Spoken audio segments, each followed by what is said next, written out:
Right, guys. Wanting to play Call of Duty 3 Modern Warfare. I don't know what's happening to it. It wasn't starting up properly, so I need to find out why that's going on. Why it's not starting up.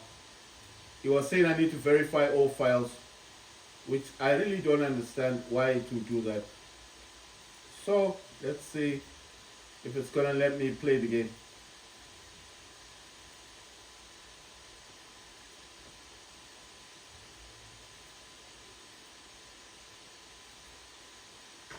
Right, let's see what happens if it's gonna let me play the game this time. It was saying verify all game files. Why does it keep saying that? Like you know, I paid for the game. It's not. I bought the whole game. I bought the Vault edition. The Vault edition on this thing costs like $80, like $90. Very expensive. You see, it keeps going into this weird thing here. Look, you see, it's not starting. It's going here. So it's going into the verify all files thing. I know what he wants me to do. He wants me to let's see, how do I verify all files? So properties, and I need to go to files, installed files, verify integrity files. I clicked on it. I don't know why it keeps going here, man.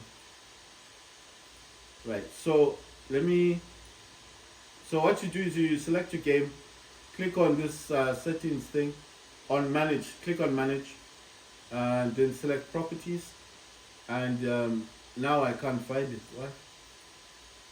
Okay, verify all files. It's gonna ask me, it's gonna start verifying the files. There was an update on the game before, and I don't know what the update was about, but the update was quite big. It was about 35 gigabytes. The update that I did earlier on. I was talking about Fortnite because I was also updating Fortnite at the same time, and the game was completed, no issues, no problems, no errors. And then I wanted to play the game, and suddenly now it just like it doesn't want to start the game. So I don't know what's going on. And I'm not overclocking it like before, like what I was doing before. The overclocking that I'm doing now, I think is much safer. So I've actually learned that my laptop doesn't like anything that goes above 2100. So if I try to push it above 2100, it will retaliate. And how it retaliates, basically, it just won't let me play the game. So I'm verifying all files. So this is gonna take a while. When it reaches 100%, it will tell me if there's any errors. Normally on Call of Duty there would be errors anyway. It does this all the time. Even if the game is working, it will always give you errors. I don't know why, but that's what it does.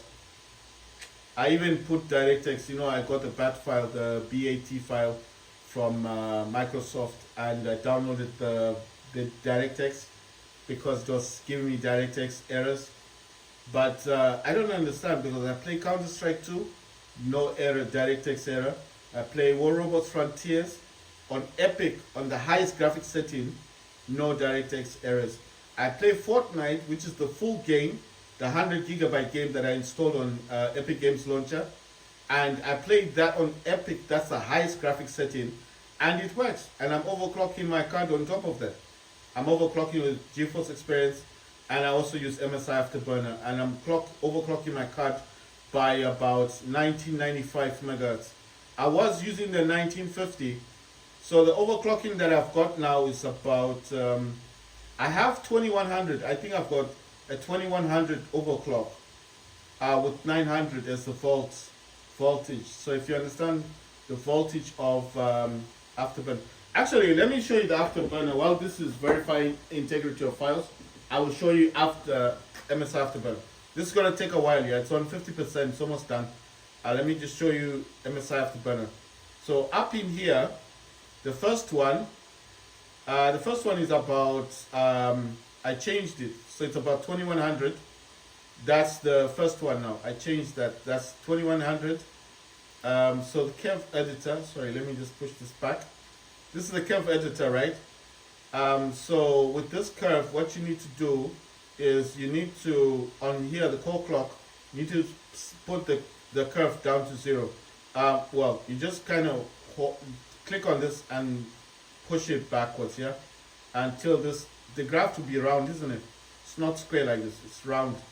And when you press this one all the way down, like you just click on it and then you kind of push it back. It's not a lot, guys. It's like a few seconds, like that. This graph, which was here, will lower down a bit. And then what you do is you take your mouse and you need to select from 700, 750, 800, 850, 900, 950 and above. This is voltage. Yes? So be careful with voltage. Don't mess around with this, please.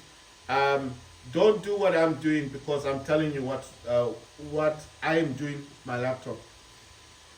My laptop capacity for graphics voltage is 175 wattage. That's the watts. The voltage on my graphics card on my laptop is 175 volts. Yeah, that's what the card can use. Most gaming laptops don't even go that high. Most gaming laptops like 90, 100, 120. This is 175. So I have room to mess around with the voltage. You guys may not have this. I'm just saying your voltage capacity is best. If you can do a Google search on your laptop, just find out what is the capacity of voltage that your laptop can take for graphics, and don't mess around with that. So I have some room to play around with, but you guys may not have the same. I don't want you to burn out your laptop. Right, so I've got 175 volts, wattage, whatever you want to call it. My laptop can use 175 for the RTX 3080. For the actual CPU, I think it uses about 65 watts or something.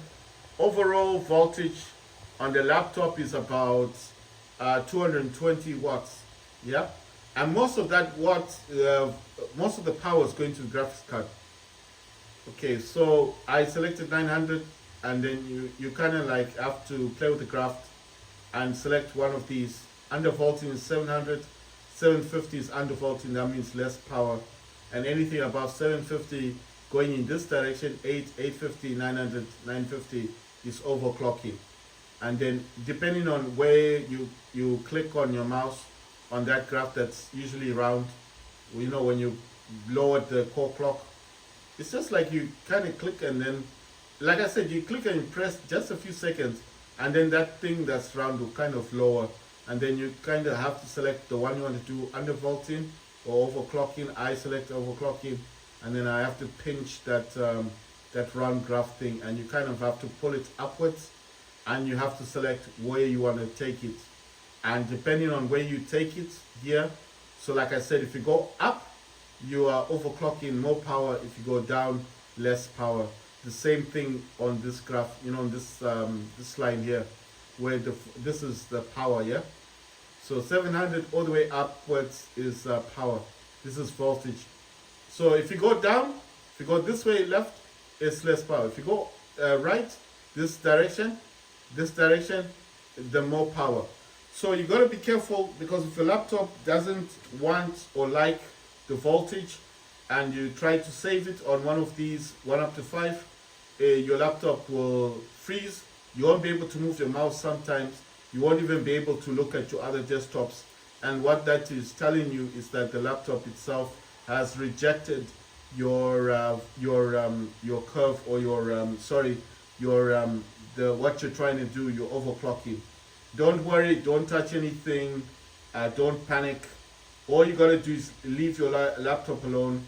It will freeze for a few seconds, and then it will shut itself down. When it shuts itself down, it will restart, and when it restarts, it will go back to its original clock. So don't worry about it. If you mess up on your overclocking, all that happens is that it will definitely go down again. Um, all it does basically is it shuts down your laptop. You won't be able to do anything on your laptop, okay? So if it doesn't like what you've done, it will just freeze your laptop. Everything, it freezes. You can't do nothing on your laptop. Then it will shut down the laptop. It will restart on its own. You don't press any button. You don't have to remove the power cord. You don't have to do anything. Don't panic. Let it restart. And then when it restarts, then you know that not to do that again. You know? It's like a warning. It's telling you it doesn't like what you're trying to do. It's happened to me. I've got videos showing my laptop restarting on its own, and I couldn't do anything about it. You know? So what I'm saying is that if you're messing around with this MSI Afterburner, don't worry about it. It will just shut down your laptop. It will freeze. You won't be able to do nothing on the screen, even to move the mouse like what I'm doing. Sometimes you can, but this whole desktop thing, this whole thing will be frozen. And you can't do nothing. You just have to wait for the laptop to restart, and that's it. The one I told you about not to click is the force constant voltage. Never click on this, because if you do and your laptop doesn't like the voltage or what you're trying to do on overclocking, even though you think, well, it's okay because you're playing games, one day you're going to want to restart your laptop. And when that day comes and you have to restart it, or someone else restarts your laptop or closes the lid without, maybe you've gone out, you've gone to buy something, you've gone to school, or maybe you go to college or you go to university, and somebody else wants to do some cleaning, they close the lid on your laptop goes into idle, it shuts down. The next time you come in from university or from college, you lift up the lid, you're thinking, oh no, it's fine, let me restart my laptop. Because you clicked on this force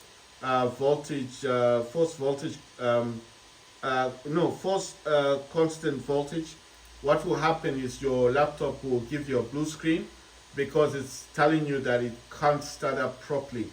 Now you're gonna start wondering what's happening to my laptop? Why has this suddenly happened? It's happening because whatever you did with this overclocking, your laptop doesn't like. And because you clicked on the force constant voltage, it will think that you're trying to get it into that voltage every time, which is a bad thing. And it's just going to be stuck. And then you have to go to see those people who fix laptops. They will know instantly what's wrong with it. You don't have to tell them, because they do their diagnostic thingy. You know, they use other laptops to stick into your laptop to see what's wrong with it. And if it's a good technician, you'll even know that it's definitely you messed around with some overclocking software. You'll know it's a software issue, because your laptop won't be burning, it won't be smoking, there won't be any fire coming out of your laptop. You'll know it's not a hardware issue. Just, you can smell when something is burnt on your laptop. You'll just smell your laptop and say, it's not a hardware issue. What's wrong with your laptop? And you'll be like, oh, no, it just won't start. Okay, you'll stick his wires or his cable or his HDMI, stick it into one of his monitors or into his PC, his laptop or whatever, and you'll start getting information from your laptop. And obviously, when he starts it up, blue screen, he goes into the fixing thingies, and then he finds out that all your laptop needs is a reset. And then he will tell you, if it's a good technician, he will tell you, say, listen, whatever has happened on your laptop, it's a software issue, and it's a simple, if it's a good technician, he'll probably not charge you anything. He'll just tell you, you can't fix it, but all you need to do, if you want to fix it by yourself, is reset the entire laptop. And then if he says, oh, I can't do it, like you try to act dumb and say you can't do it, then he'll probably tell you that he can't help you. It says 98 files failed. What? It says 98 files failed to validate and will be required. So it's now, installing 8.4 gigabytes. Like, that's 98 files failed. Usually it will say something like 30 files have failed, but this is saying 98. That's like 100% of the files failed to load. Like, what? And this is, you know what? I did install the latest driver on my what do you call this thing? I did install the latest driver on my laptop, so I don't know if that's causing an issue. I'm not sure, But like I said, never mess around with voltage on your laptop. And if you say you don't understand or you don't know how to do it, he'll just give you back your laptop, say, look, I can't fix it. Because he knows you want to blame him for your own problem. You know, a good technician will know what you've done. You've messed it up with software. And you'll just refuse to fix it. You'll just say, no, I can't fix it. He'll give it back to you the way you've given it to him. You'll take it home. You'll look everyone on YouTube and you won't find an answer. And then the only conclusion you'll have is to reset your entire laptop. You will lose all your files. You might not lose photos, documents, you know, stuff like that. But all your games will be gone. You know, you'll lose most of your software will be gone from your laptop. That's what's going to happen. If you get a blue screen, you can still save your laptop.